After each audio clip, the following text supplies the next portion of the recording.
Guys, next ತಿಂಗಳು ಬರೀ red and yellow guys. Kannada ರಾಜ್ಯೋತ್ಸವದ ಅಡ್ವಾನ್ಸ್ ಹಾರ್ದಿಕ ಶುಭಾಶಯಗಳೊಂದಿಗೆ ನಿಮ್ಗೆಲ್ಲ ಒಂದು ವಿಷಯನ ನಾನಿವತ್ತು ಹೇಳ್ಬೇಕು ಅನ್ಕೊಂಡಿದ್ದೆ. ಏನಂದ್ರೆ ತುಂಬಾ ಜನ ತುಂಬಾ ಡಿಸೈನ್ ಆಗಿ ಬಾಯಿಗೆ ಬಂದಂಗೆ ಬೈದು ನನಗೆ ಯೂಟ್ಯೂಬ್ ವಿಡಿಯೋಸ್ ನ ಸ್ಟಾರ್ಟ್ ಮಾಡ್ಲೇಬೇಕು ನೀನು ಅಂತ ಹೇಳಿದ್ರು. ಆದ್ರೂ ಮಾಡ್ತಾ ಇರ್ಲಿಲ್ಲ.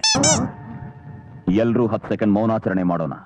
ಈ ನನ್ನ ಮಗನಿಗೆ ಎಷ್ಟು ದುರಹಂಕಾರ ನೋಡಿ ಅಂತ ಏನಾದ್ರು ನಿಮ್ಗೆ ಅನ್ಸಿದ್ರೆ ದಯವಿಟ್ಟು ಕ್ಷಮಿಸಿ. ವಿಷಯ ಅದಲ್ಲ, ನನಗೆ ಯೂಟ್ಯೂಬ್ ಅಲ್ಲಿ ಏನ್ ಮಾಡ್ಬೇಕನ್ನೋದೇ ಗೊತ್ತಿರ್ಲಿಲ್ಲ. ಅಂಡ್ ಮೋರ್ ಓವರ್ ನಾನು ಒಂದು ಕಂಪನಿಲಿ ಕೆಲಸ ಮಾಡ್ತಾ ಇದ್ದೀನಿ, ಜೊತೆಗೆ ನಾನು ಈ ಸೋಷಿಯಲ್ ಮೀಡಿಯಾನ ಜಸ್ಟ್ ಒಂದು ಪ್ಯಾಷನ್ ಆಗಿ ತಗೊಂಡಿದ್ದೆ ಅಷ್ಟೇ. ಬಟ್ ಯಾವಾಗ ನನ್ನ ನೋಡೋಕು ಜನ ತುಂಬಾ ವೆಯ್ಟ್ ಮಾಡ್ತಾರೆ, ನನ್ನ ಮಾತು ಕೇಳಕ್ಕೆ ವೆಯ್ಟ್ ಮಾಡ್ತಾರೆ, ಅಥವಾ ನನ್ನ ಇಷ್ಟೊಂದು ಇಷ್ಟ ಪಡ್ತಾರೆ ಅಂತ ನನಗೆ ಗೊತ್ತಾದಾಗ ಏನಾದ್ರೂ ಮಾಡಬೇಕು ಅಂತ ಅನಿಸ್ತಾ ಇತ್ತು. ಬಟ್ ಏನ್ ಮಾಡೋದು ಅದೇ ಗೊತ್ತಿರ್ಲಿಲ್ಲ. ಇಂಥ ಟೈಮಲ್ಲಿ ಜೀವನದಲ್ಲಿ ನಿಮ್ಗೆ ಏನಾದ್ರೂ ಟ್ರಿಗರ್ ಮಾಡ್ಬೇಕು, ಆಗ್ಲೇ ನೀವೆಷ್ಟು ಕೆಳಗಡೆ ಹೋಗಿರ್ತೀರೋ ಅಷ್ಟೇ ಮೇಲೆ ಬರ್ತೀರಾ. ಈಗ ನನಗೇನ್ ಟ್ರಿಗರ್ ಮಾಡ್ದಪ್ಪ ಈ ತರ ವಿಡಿಯೋಸ್ ಮಾಡಕ್ಕೆ ಅಂತ ನೀವೇನಾದ್ರೂ ಕೇಳೋದಾದ್ರೆ ಅದು ನಾನ್ ಸಣ್ಣ ಇರೋದು. ಇದನ್ನೆಲ್ಲ ಕೇಳಿ ಒಂದಷ್ಟು ರಿಜೆಕ್ಷನ್ಸ್ ನ ನೋಡಿ ನನಗೆ ಅನಿಸ್ತು, this is the right time for me to change my appearance. 26 ವರ್ಷ ಆದ್ರೂ ಸಣ್ಣ ಇರೋದಕ್ಕೆ ಇನ್ನು 20 ವರ್ಷದ ಹುಡುಗನ್ ತರ ಕಾಣಿಸೋ ನಾನು 75 ದಿನಗಳ ಒಂದು ಚಾಲೆಂಜ್ ಮಾಡೋಣ ಅಂತ ಅನ್ಕೊಂಡಿದ್ದೀನಿ. ಈ ಚಾಲೆಂಜ್ ನ ಇವಾಗ್ಲೇ ಯಾಕೆ ಸ್ಟಾರ್ಟ್ ಮಾಡ್ತಾ ಇದ್ದೀನಿ ಅಂದ್ರೆ ಗೈಸ್, 75 ದಿನಗಳ ನಂತರ ನಾವು ಹೊಸ ವರ್ಷದಲ್ಲಿ ಇರ್ತೀವಿ. ಸೊ ಹೊಸ ವರ್ಷಕ್ಕೆ ನಾನು ಒಂದು ಹೊಸ ರೀತಿಯಲ್ಲಿ ನೋಡ್ಕೋಬೇಕು ಅನ್ನೋದೇ ನನ್ನ ಆಸೆ. ಈ ಆಸೆ ಹೊತ್ತುಕೊಂಡು ಡೈಲಿ ನಿಮ್ ಜೊತೆ ನನ್ನ ದಿನನಿತ್ಯದ ಚಟುವಟಿಕೆಗಳನ್ನ ಹಂಚ್ಕೊಳ್ಳೋಕೆ ಶುರು ಮಾಡ್ತೀನಿ. ನನಗೆ ಗೊತ್ತು ಗೈಸ್, ನೀವು ಇನ್ಸ್ಟಾಗ್ರಾಮ್ ಅಲ್ಲಿ ನನಗೆ ಎಷ್ಟು ಬೆಂತಟ್ಟಿ ಮುಂದೆ ತಳ್ಳಿದಿರೋ ಅದೇ ರೀತಿ ಇಲ್ಲೂ ಕೂಡ ಸಪೋರ್ಟ್ ಮಾಡ್ತೀರಾ ಅಂತ. ಗೈಸ್, ಇದೆಲ್ಲ ನನಗೆ ಹೊಸದು. ವಿಡಿಯೋಸ್ ಇಂದ ಆಗ್ಲಿ ಅಥವಾ ನಾನು ಆಡೋ ಮಾತುಗಳಿಂದ ಆಗ್ಲಿ ಯಾರಿಗಾದ್ರೂ ಹರ್ಟ್ ಆದ್ರೆ ದಯವಿಟ್ಟು ಹೇಳಿ, ಸರಿ ಮಾಡೋಣ. ಇಷ್ಟೊತ್ತು ಹಿನ್ನೆಲೆ ಕೊಟ್ಟಿದ್ ಸಾಕು ಗೈಸ್, ಬನ್ನಿ ವಿಡಿಯೋನ ಶುರು ಮಾಡೋಣ.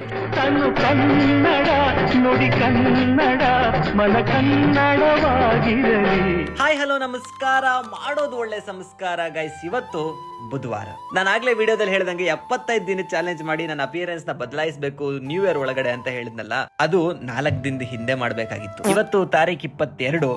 ಸೊ ಇವತ್ತಿಂದ ನ್ಯೂ ಇಯರ್ಗೆ ಇರೋದು ಬರೀ 71 ದಿನ. ಸೊ ನಾನು 75 ದಿನದ ಹಾರ್ಡ್ ಚಾಲೆಂಜ್ ಎಲ್ಲ ಮಾಡಕ್ಕಾಗಲ್ಲ, ಜಸ್ಟ್ 71 ದಿನದ ಸಾಫ್ಟ್ ಚಾಲೆಂಜ್ ಮಾಡಿ ಅಷ್ಟೇ. ಏನಿದು ದರಿದ್ರವಾಗಿ ಸಾಫ್ಟ್ ಚಾಲೆಂಜ್ ಅಂತ ಇದ್ದೇನೆ, ಅದು ಬರೀ 71 ದಿನಕ್ಕೆ ಅಂತ ಯೋಚನೆ ಮಾಡ್ತಾ ಇದ್ದೀರಾ?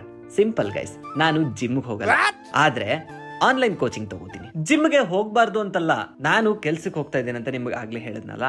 ನಾನು ಅಲ್ಲಿಂದ ಮನೆಗೆ ಬಂದು, ಮನೆಯಿಂದ ಜಿಮ್ಗೆ ಹೋಗಿ, ಜಿಮ್ಮಿಂದ ಮತ್ತೆ ಮನೆಗೆ ಬಂದು ನಂದೊಂದಷ್ಟು ವಿಡಿಯೋಸ್ ಮಾಡಿ ಮಲಗೋಷ್ಟರಲ್ಲಿ ಬಾಡಿಗೆ ಸುಸ್ತಾಗಿರಲ್ಲ, ಸತ್ತು ಹೋಗಿರುತ್ತೆ. 15,000ಕ್ಕೆ 12 ತಿಂಗಳಲ್ಲಿ 10 ದಿನಾನು ನೀವು ಜಿಮ್ಗೆ ಹೋಗ್ಲಿಲ್ಲ ಅಂದ್ರೆ 2 ಕಾರಣ.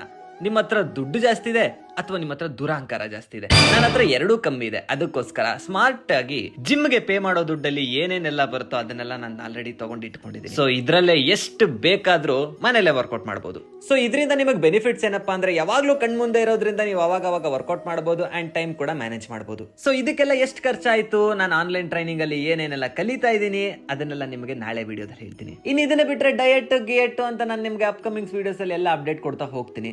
ಗೈಸ್, ನಾನು ಆಗ್ಲೇ ಹೇಳಿದ್ದೀನಿ, ಇದೆಲ್ಲ ನನಗೆ ಹೊಸದು, ನನಗೆ ಅಷ್ಟು ಬರಲ್ಲ. ಬಟ್ ಕಲಿಕೆಗೆ ಅಂತ್ಯವಿಲ್ಲ ಅಂತ ನೀವು ಕೇಳಿರ್ತೀರ.